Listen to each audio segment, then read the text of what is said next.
আসসালামু আলাইকুম, সবাই কেমন আছেন? আপনাদের সাথে আছি আমি মা মেঘ ঘরোয়া ব্লগ। দূরে এবং কাছে আমার প্রাণপ্রিয় ভাই ও বোনেরা, আপুরা, বন্ধুরা, যে যেখানে আছেন আশা করি সবাই ভালো আছেন, সুস্থ আছেন এবং নিরাপদে আছেন। আপনাদের ছোট বড় সবার দোয়া এবং ভালোবাসা আলহামদুলিল্লাহ আমিও আমার ফ্যামিলির সবাইকে নিয়ে ভালো আছি। আজকের একটা ভিডিওটা হলো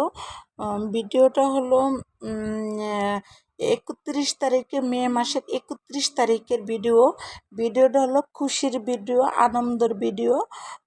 বাট কিসের আনন্দ, কিসের খুশি, আচ্ছা এই ভিডিওটার লাস্টে জানতে পারবেন, কিন্তু প্রথম ফার্স্টে জানতে পারবেন না।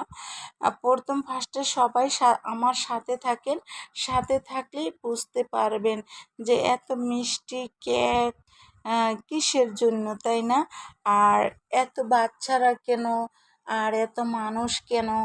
বাসায় কি কারো বাবু হয়েছে, না বাসায় কেউ বিয়ে হয়েছে, না বাসায় কেউ বার্থডে, এরকম কিছু?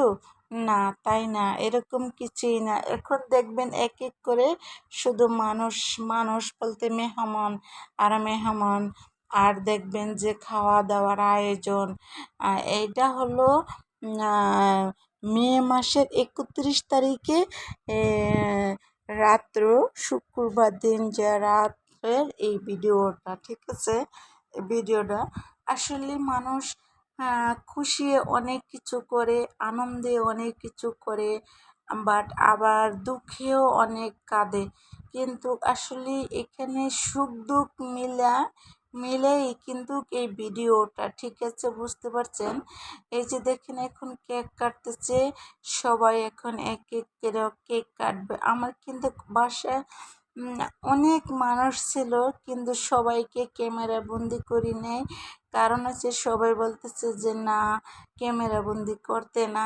আমার ভাগ্নি ঘরের নাতিনেরা ছিল, ভাগ্নিরা ছিল, আমার বাস মেজো ভাইয়ের বউ ছিল, আমার মেজো বোন ছিল, আমার মা ছিল, মেজো বোনের হাজবেন্ড ছিল, অনেক লোক ছিল। কিন্তু সেদিন কিন্তু সবাইকে ক্যামেরা বন্দি করা হয় নাই, বুঝতে পারছেন? কারণ হচ্ছে শুধু বাচ্চাদেরকে, যারা ওই যে বাচ্চা পোলাপান আছে তাদেরকে একটু ক্যামেরা বন্দি করা হয়েছে। এই যে দেখেন আমি কেকটা কাটতেছি, সবাই আনন্দ করে খেতেছে। আসলে কিন্তু আনন্দটা আমার কাছে মনে হয় না। কারণ হচ্ছে কি জানেন, আমার কাছে কেন আনন্দটা মনে হয় না? আমার ভিতরে ভিতরে মনটা অনেক খারাপ ছিল, অনেক কষ্ট ছিল, অনেক, মানে কি বলবো, যে আমার মনের ভিতরে যে এত একটা ভয় ছিল যে আল্লাহ, আজকে তো শুক্রবার, আমি তো শনিবারে হসপিটালে ভর্তি হব, যে আল্লাহ আমার যে কি হয়, আমি কি বেঁচে আসবো না আসবো না। আসলে এই জিনিসটা সবার ভিতরেই কিন্তু মানে সবার ভিতরেই ছিল, কেউ প্রকাশ করতো না। যে আসলে সবাই আমাকে মনে আনন্দিত দিয়ে রাখতো, যে কেলেগা আমি দ্বিতীয় অপারেশন করতেছে, এটা আমার দ্বিতীয় অপারেশন, ঠিক আছে? তার জন্য আচ্ছা, আমার খালি একটি কষ্ট মনে, যে একটা বাচ্চা হলে একটা সিজার হয়, সিজারে একটা বাচ্চা হয়, বাচ্চাটা যখন বাচ্চার যখন মুখ দেখে তখন কিন্তু সব কষ্ট দূর হয়ে যায়। কিন্তু আসলে আমার তো এইটা ছিল না। কিন্তু আর আমার অপারেশনটার পরে আমি কিন্তু আমার কোনো জ্ঞান থাকে না, আমি বলতেও পারি না যে আমার কখন অপারেশন হয়েছে বা কি, আমার ওরকম কোনো জ্ঞান থাকে না।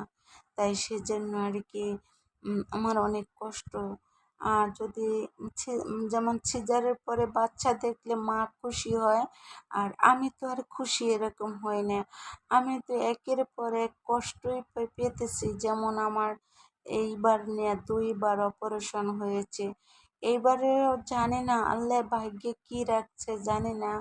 আপনাদের দোয়া এবং ভালোবাসায় যে আল্লাহ আমার কপালে কি রাখছে।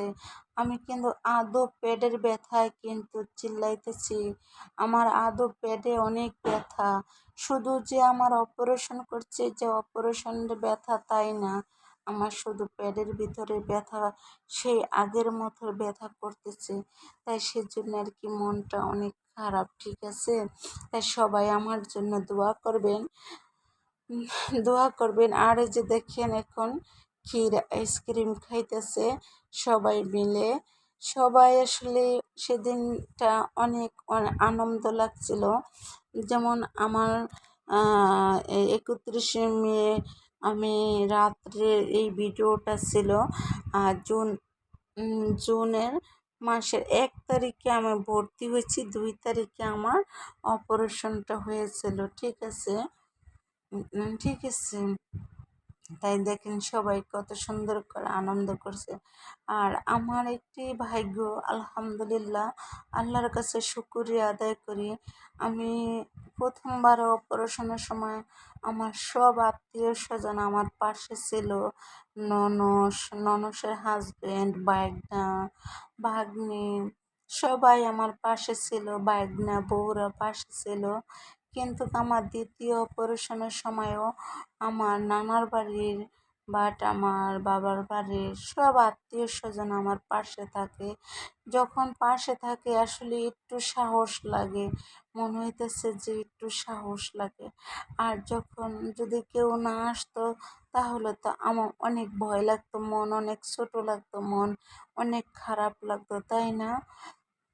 আর দেখেন সবাই মিলে এখন খাওয়া দাওয়া করে আবার ক্ষীর আইসক্রিম খাইছে, যে বলতেছে।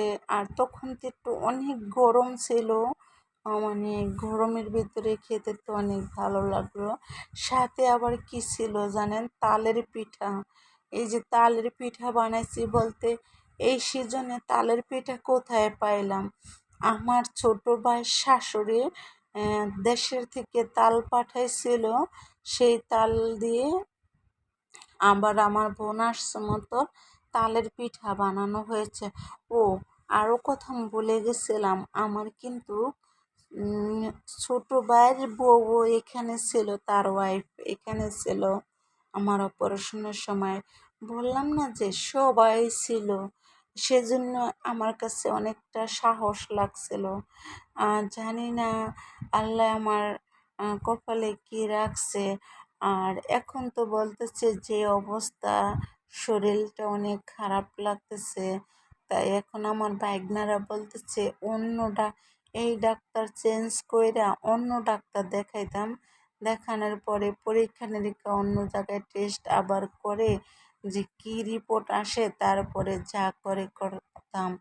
আর আমার মেয়ে বলতেছে যে না মা, এখন আর বাংলাদেশে আর ডাক্তার দেখানো হবে না, এখন ডাক্তার দেখানো হইবে বাহিরে, বলতে ইন্ডিয়াতে ওই যে বলে নাকি সেখানে যে। আর এ হলো আমার মা দাঁড়ায় রয়েছে।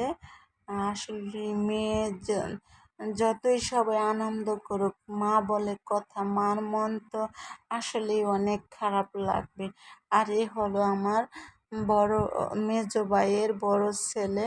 আর এ হলো মেজো ভাইয়ের বউ, আমার মেজো ভাইয়ের বউর রংটা একটু কালো, মনে কিছু নিয়েন না। আর এ হলো মেজো ভাইয়ের বউয়ের মেয়ে, এই হলো আমার মেজো বোন। সবাই মিলে এখন বসে, মেজো বোন দেশের থেকে আসছে, তাই আর কি। আর এখন সবাই মিলে একসাথে হওয়ার কিন্তু অনেকটা আনন্দ লাগছে, অনেকটা ভালো লাগছে, তাই না। বন্ধুরা, আমার এই কথার ভিতরে কোনো ভুল ত্রুটি থাকলে ক্ষমা দৃষ্টিকে দেখবেন। আর আমার মায় দেখেন পোলরে বিছনা করে একদম বসে পড়ছে আমার মায়, যে ক্লান্ত হয়ে গেছে তো, সারাদিন জটপটল করতে করতে ক্লান্ত। তা সবাই ভালো থাকবেন, সুস্থ থাকবেন, আল্লাহ হাফিজ।